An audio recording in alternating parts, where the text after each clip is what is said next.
Bro, what the do these people want? Thank you for calling customer service. My name is Veronica. How can I help you? Yeah, whatever. Just pull up my account. I don't even say thank you for calling. Just pull up my account and do what you need to do. Do your job, because I don't understand. Hello? Are you still there?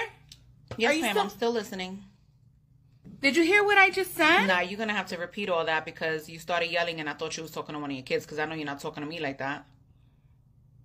Not on this chipper Tuesday morning.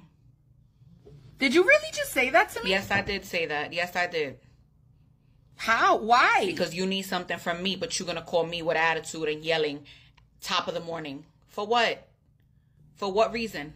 So you're not going to help me? You're not planning on helping me? I can help you. I'm more than happy to help you. That's what I get paid for. I do not get paid for you to sit there and yell at me. I mean, you could yell all you want, but this call will go click and you'll be talking to my friend Tone. Don't play with me. Mm-mm.